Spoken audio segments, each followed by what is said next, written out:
ignore your gut. That is God speaking to us through the Spirit. A lot of times we know something, we don't know how we know it, but we just know deep down in our spirit. And it will let us know certain moves to make, certain moves not to make, certain people who to deal with, certain people not to deal with. It could be a person come in our life and we just don't even like this person. We don't even know why. But they would charm us, they would give us compliments, they would flatter us, they'd play on our temptations, and then pretty soon they'd do something foul. We'd be like, I knew I didn't like that person. I don't know why, I just didn't like them, I knew it. And then sometimes it'd be a person that we just know that's who we're supposed to deal with. That is God letting us know that is the person I want you to deal with. And so we have to follow our gut, because that is God speaking to us through the Spirit. And a lot of times we know what we know, and we let some people talk us right out of what God told us to do, because they could see what you see in the physical, but they can't see what you see, because gut feelings, dreams, visions, and goals, it is all spiritual. And you trying to ask a person in the physical about something that God told you in the spirit, for real. I have read this quote by Dr. King, and it said, faith is taking a step when you can't even see the whole staircase. And a lot of times we say we have a dream or we want something, and we won't even take that step in faith and get started because we don't know how it's going to come true or how it's going to happen, when God just wants us to have faith and taking the step. In the Bible, Peter walked on water with Jesus, even though he sunk after a while. And what separated him from the rest of the disciples is he just got out of the boat and took a step in faith. And he did the unbelievable, the impossible. And so a lot of times we thinking, how is this going to happen? And only thing we need to do is take a step in faith and get started, for real. Our time is the most valuable thing we have. You could waste money and always make more, but you waste your time, it's gone forever. So if you one of them time is an illusion people, man, stay over there, bro, because my time is valuable. When you lay on your deathbed, you're going to regret time that you didn't put in your dreams, time that you didn't spend with your kids, your loved ones. And if you want more time, you're going to want more time to spend it doing what you love and with the people you love. And so when somebody come around and play with your time, I gave you something priceless of mine. That time could have went in my dreams. That time could have went in my son. That time could have been in my wife, with my family, my friends. But I gave it to you, and you decided to waste and play with my time, and I could never get it back. So when you waste my time, it's disrespectful and it's personal. Because if you respect somebody, you will respect their time. But when somebody don't respect or appreciate you, they don't respect or appreciate your time and will waste it every single time. For real. If you really want to do something, you'll find a way. And if you don't want to do it, you will find an excuse every single time. You say you had this dream, but you never took a step in faith and got started. You waiting for the right time. I don't have enough time. You waiting for the right amount of money. I don't have enough money. You waiting for the support. You trying to convince everybody to do something. But if it's something else you really want, you will spend every dime on it. You waste time in smoke sessions, playing Madden. You waste time on the phone, but you ain't got time to put in your dreams. You waiting for support of people to take a step, but they ain't support you with your boyfriend. They ain't support you with your girlfriend. They told you don't do that, and you did it anyway. You ain't need their approval to do that because you really wanted to do it. But you act like you want to do this, but you make every excuse not to get started. You really don't want to do it because you making every excuse. So if you really want to do something, you will really find a way. And if you don't want to do something, you will find an excuse every single time. For real. Gotta watch what we feed in our spirit. We gotta watch what we allowing to come into our mind, into our soul, into our spirit. Just like when we eat the wrong thing and it make our stomach hurt, make our skin break out, have us feeling bad. That's just like our spirit. That's just like our soul. That's just like our mind. If we just listening to somebody gossip all day long, tear down other people, have a whole bunch of doubt, listen to the dream killers every day, that will affect us. If we listening to murder, kill, hate, negative, that will affect us. And now we wondering why we doing bad, feeling bad, in a funk, and don't know why. because we feeding our spirit the wrong thing. Just like when our stomach hurt and our body feel bad, we know exactly where it came from by eating the wrong thing. And so when our soul is just low and we just feeling bad and we don't know why, man, we fed our spirit the wrong thing. So we have to be conscious of what we feed in our spirit for real. Thing I learned, you have to love some people from a distance. You cannot make sense to somebody who don't want to be made sense to or have no sense. It is not only going to steal your peace, but it will drain all your time and energy. Time and energy that you need to be the best version of yourself, to walk in your God-given purpose and run your race. Sometimes people just want to push your buttons. Sometimes people just want to disagree with you. Sometimes people will try to talk you out of what God put in your heart, and that might be your mama, that might be your daddy, your brother, your sister, your cousin, your friend.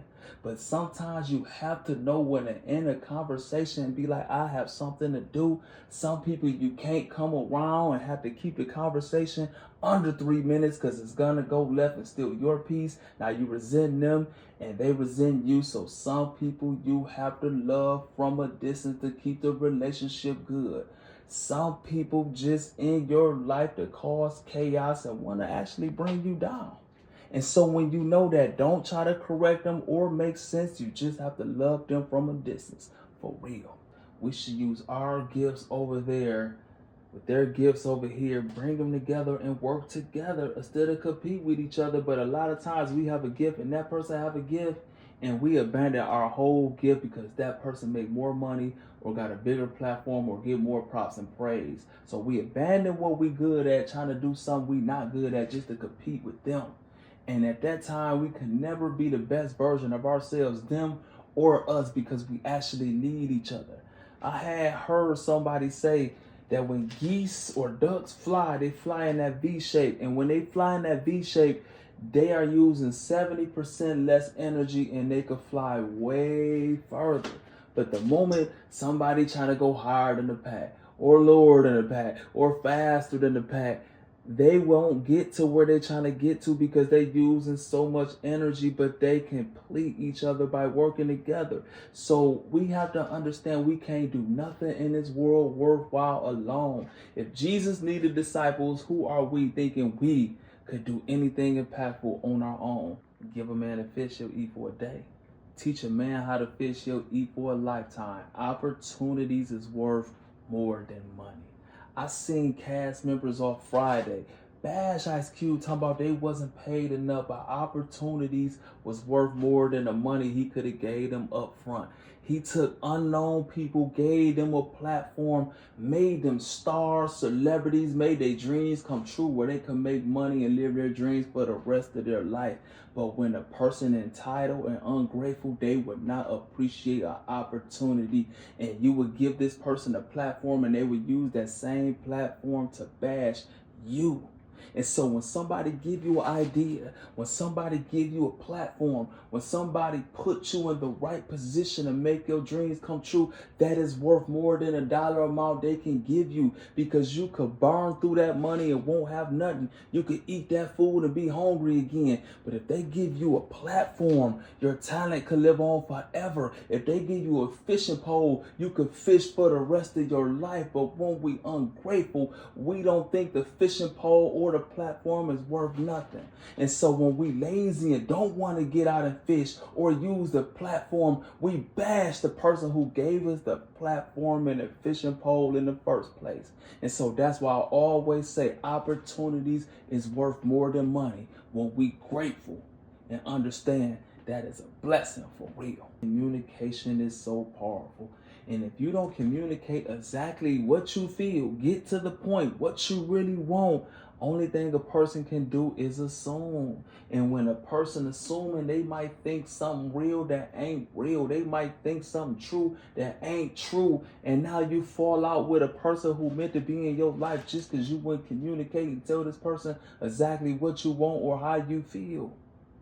And so we can't get mad when a person don't assume if we not direct what we want, how we feel or what we mean. We cannot read minds and other people can't read our minds. So if we want something, we have to communicate it properly and not think people should just know.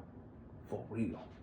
One thing I learned, we gotta watch who we allow in our inner circle. We could work years building and building and building something great, and we allow one bad apple come in and ruin a whole bunch. It's an old saying, one monkey can't stop a show, one monkey can stop a show. If you got a show with monkeys and the monkeys just start going crazy and turn the tigers out, the tigers going crazy, the whole circus is ruined because one monkey can't stop a show.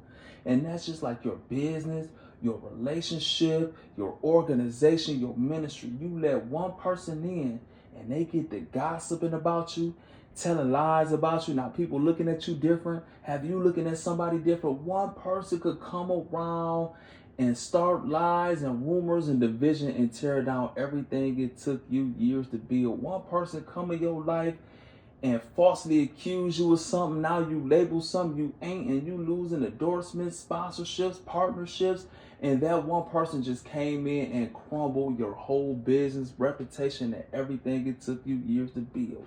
So a lot of times we gotta watch who we allow in our inner circle, watch who we communicate and conversate with, watch who we vent to, because all it takes is one person with a bad agenda to ruin everything it took you years to build. For real. One conversation could change everything.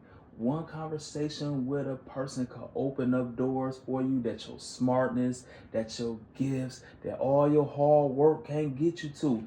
You could have one conversation with a person, y'all might have similar interests, and they could open up a door or give you a platform you would never dreamed of.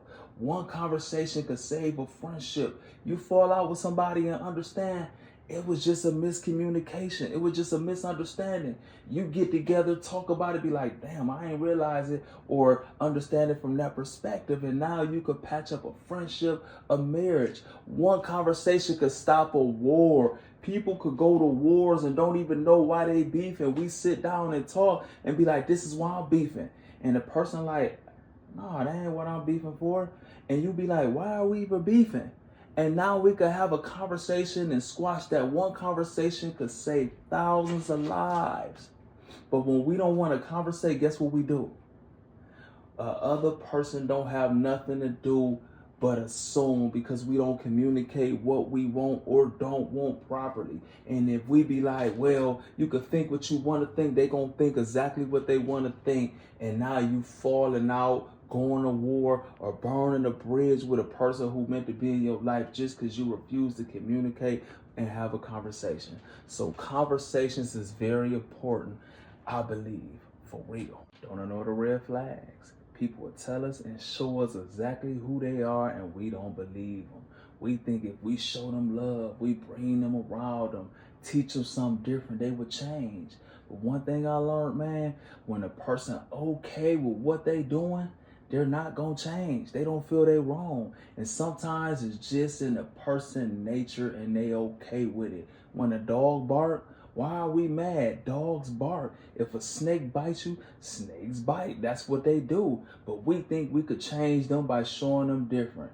And a lot of times we waste a whole bunch of time and energy in people thinking we could change them. A lot of times we have to accept people for who they are. And if they repeatedly show us and do the same thing, we got to be mad at ourselves. Fool me once, shame on you. Fool me twice, shame on me. So a lot of times we have to accept people for who they are. And if that's not what we want around us, we have to love them from a distance, for real. One thing I learned in life is we can't do anything worthwhile on our own. If Jesus needed disciples, who are we to think we can do something impactful in this world by ourselves? Even when he sent the disciples out, he sent them out 2 by 2. And look at us trying to conquer the world, run this great business, run this great ministry, run our household all by ourselves, and wonder why we can't get where we trying to get to, wonder why we beat up, don't have any energy, don't have any time, patience, because we trying to do everything in this world on our own. I don't need no man. I don't need no woman. And now look at our households. Look at our business. Look at our life. It's not not where we want to be because we can't do anything worthwhile on our own. And a lot of times it be straight selfishness. We don't want to teach nobody else. We don't want to bring nobody else because we want to just be that only person. And when we think like that, we cannot be the best version of ourselves because teamwork make the dream work, and we can't do anything worthwhile in this world by ourselves, for real. I want to see your actions. I want to see your actions. People are good with words. People are so manipulative. They will tell you everything you want to hear. But when it's time to do it, they will make every excuse. And to me, excuses mean you ain't get the job done. If you really want to do something, you will find a way. And if you don't want to do something, you will find an excuse every single time. And we would think a person is for us because they would tell us all the right things. They would manipulate us with their words. But when it's time to do, they ain't gonna do nothing. So we have to take people on their actions because people will tell us everything we want to hear. And we will be stagnant thinking we could depend on that person because of their flattery words. So that's why I take people on their actions for real. One thing I learned in life is we can't do anything worthwhile on our own. If Jesus needed disciples, who are we to think we can do something impactful in this world by ourselves? Even when he sent the disciples out, he sent them out 2 by 2. And look at us trying to conquer the world, run this great business, run this great ministry, run our household all by ourselves, and wonder why we can't get where we trying to get to, wonder why we beat up, don't have any energy, don't have any time, patience, because we trying to do everything in this world on our own. I don't need no man. I don't need no woman. And now look at our households. Look at our business. Look at our life. It's not where we want to be because we can't do anything worthwhile on our own. And a lot of times it be straight selfishness. We don't want to teach nobody else. We don't want to bring nobody else because we want to just be that only person. And when we think like that, we cannot be the best version of ourselves because teamwork make the dream work, and we can't do anything worthwhile in this world by ourselves, for real. You got to watch who you ask to pray for you because a lot of times people praying on your downfall. Some people are secret enemies and we have them in our inner circle. We confide in that person, vent into that person, and they happy you in the position you in. They don't like you. They secretly don't like you, and they like it when you tell them your problems so they could tell somebody else their problems and secretly rejoice because they was praying that you had those problems and you confide in that person. So it's so important to have God in our life to give us discernment so we could discern who close to us and who really far apart but just close to us in distance. So we have to watch who we ask to pray for us because a lot of times those people are praying for our downfall for real. When a person shows us who they are, we have to believe them. And a lot of times we think we could change people. We cannot change people. We will waste a whole bunch of time and energy in our life thinking we could change somebody. We cannot change somebody who don't want to be changed or don't think nothing wrong with what they're doing. And so when a person shows us who they are and we cut ties and go our separate ways, we miss them because they was a charm and they was a cool person. And we allow that person back in our life thinking they changed and they would destroy everything it took us years to build. So some people that we like and even love, we have to love them from a distance because we can't change people. And when a person show them who they are or show us who they are, we have to believe them for real. I made so many poor decisions. I made so many bad choices. I had so many failures, losses, and setbacks, and I blamed everybody else, so I couldn't change anything in my life. But the moment I looked in the mirror and said, you can't blame nobody else.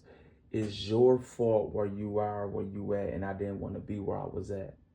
And so at that moment, my life began to change for the better because I could make corrections and be a better version of myself because I gave myself the power and took the power away from people. So when we blame somebody else, we give them all the power. I can't do anything in my life because you won't let me or it's your fault. So we don't have any power over our own life. But the moment I looked in the mirror and said, I need to do better, I'm gonna do better. I don't like where I'm at and I'm here because of me.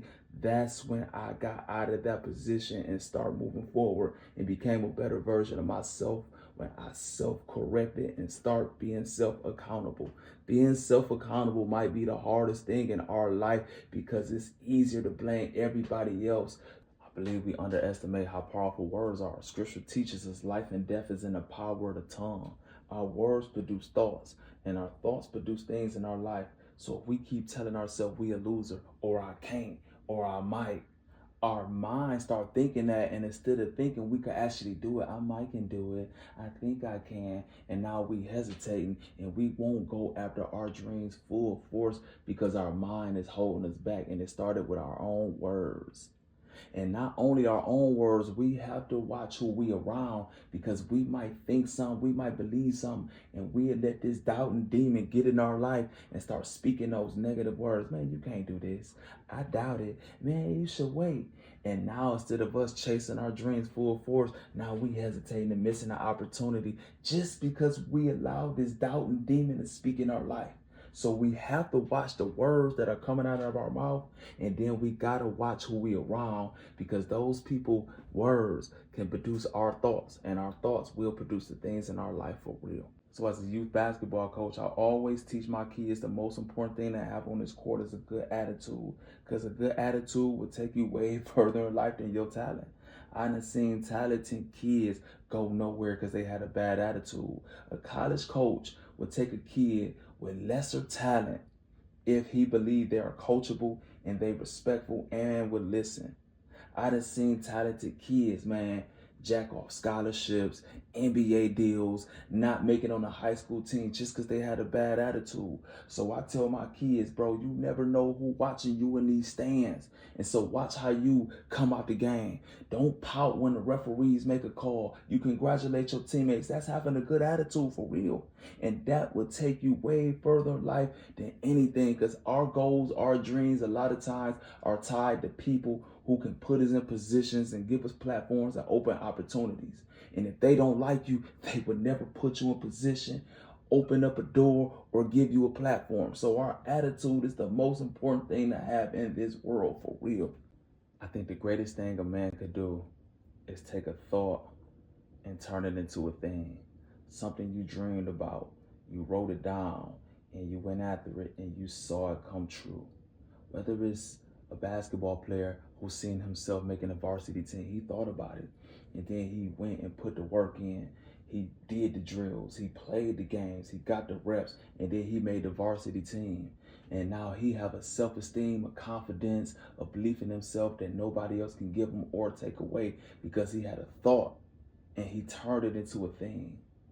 Whether it's a person who had this idea for a song and actually went to the studio and put it out, messed up, had to do that line over and over again, and then got the artwork for it, and then actually put it out. And it might not went viral, might only got 200 views, but he's seen his vision turn into a reality. When that guy just have a vision and write it down and put the work in and see it crystallize into a reality, that is manhood. That is a man. If you don't want nothing, you don't get nothing. If you want something and you put the work in and you get something, that is masculinity at its finest. That is a creative man. And that's how we need to be, turning our thoughts into things and not sitting back waiting for the right time or the right moment to get started. That's what turns us into haters, because somebody had that same thought and did it, and we sit back and criticize and critique how they did it, knowing we should have did it. For real. When we allow God to come in our life, he'll take our pain and use it as a passion that will push us into our purpose. And then we'll understand that nothing happened to me, it happened for me, long as we put God first and be totally self-accountable. But when we don't allow God to come in our life, our pain will make us bitter. Our pain will make us selfish. And then everything happened to us and not for us, and we have a victim mentality and hurt people hurt people. We have to watch the words that are coming out of our mouth. Words are not just sounds coming out of our mouth into the air. Words are spiritual seeds that produce thoughts, and scripture teaches us, as a man thinketh, so is he. I always say Muhammad Ali said he was the greatest over and over before he even became the greatest. Then he start thinking like he the greatest, so he start training like the greatest. And when you train like you the greatest, you box like you the greatest. And if you box like the greatest, you're going to keep winning. It become the greatest. And it all started with our words. I know somebody in my neighborhood kept saying they was a killer every day, and they wasn't. And they start thinking like a killer, then they start acting like a killer, then pretty soon they started killing and got life in jail, but it all started with words. And so if you keep saying I'm sick and I'm tired, you thinking like you sick and tired, and then you become more sick and tired. If you keep talking about I don't want a liar, I hate this, I don't want a cheater, I don't want a thief, you giving that all the energy, all the thoughts, and that's what you end up attracting. So we have to correct our words. Bad company corrupts good character. We gotta watch who we allow speaking in our life, because words are seeds. And just like if you plant tomato seeds, you're gonna get tomatoes. You're not gonna get corn. And so if you allowing other people to speak negative, hate, gossip, tearing other people down, tearing you down, whole bunch of doubting, man, those are seeds that's gonna get in your mind. Even if you act like you're not listening, you might ignore 100 things, but all it takes is one word to get in your mind, and now you thinking different. You was on the right path. You let this demonic person speak in your life, and they got one word in that hit your mind, and you start thinking different, looking at somebody different, doubting your dreams, and you need to be all in with your dreams to achieve them. And now you looking at somebody funny, looking at yourself funny, doubting just because you allow this person to speak in your life. And a lot of times you wake up feeling good and getting scripture, motivating, inspiring yourself, and this person doom and gloom, gossip, complaining, and they will ruin your whole mood. Now you feeling bad, doing bad, and you wonder why. All because you allow this demonic person to speak in your life. Bad company corrupts good character, and you have to watch who you allow to speak in your life for real. I believe God works through people, and I believe Satan works through people. Whenever somebody offers you a helping hand, bro, that's God working through that person. Whenever somebody feeds you when you hungry, that's God working through that person. Whenever somebody cheer you on, inspire you, and motivate you when you feel like quitting, that is God working through that person. When you got a good wife and you feel like stepping out on her because you see somebody with a bigger ass and that person get in, you're like, bro, that is not worth it, bro. You got a wife and a kid. You don't want to lose your family and not being your child's life over that 5-minute thrill, bro. That is God working through that person. And at the same time, Satan works through people. When you see a person, bro, when you have a dream and this person get in your ear, snap out that dream, bro. And they see your potential. They see your greatness, and they do anything to stop your greatness, bro. That's Satan working through that person. When you get off drugs and people are happy to see you living better and feeling better, and you proud of yourself, and that slithering weasel get in your ear, man, come on, man. Man, hit this shit. Man, that's Satan working through that person. Jesus washed his disciples' feet to let them know we are here to serve. If I am who I am and I got on my hands and my knees to wash your feet, how do we supposed to treat our people? And that's in service. We take all our gifts, all our wins, and we pass it down and teach the next generation and let them understand this is how I won. We take all our losses, all our setbacks, learn the wisdom from it, learn the patience from it, learn the empathy from it, learn the life lessons, pass it down and help somebody else so they won't go through the exact same thing, or you could help them get through that so they could help somebody else. And that's how we are here to serve. That's how we serve our people. And that's how we walk in our God-given purpose, by understanding nothing happened to me, it happened for me. I had to go through this. I had to learn the experience so God could use me to help other people. And that's how we serve, and that's how we put God first, by walking in our God-given purpose, understanding nothing happened to me, it happened for me so God could use me for real. If this message touched your spirit, please follow us on all the social media. That's One Nation of Christ on every social media. And follow our website, onenationofchrist.com, and join our ministry. If you want to sow into our ministry to help us with our feeding and sponsoring youth programs, please send a donation or a seed to Cash App One Nation of Christ. That's Cash App One Nation of Christ. Thank you.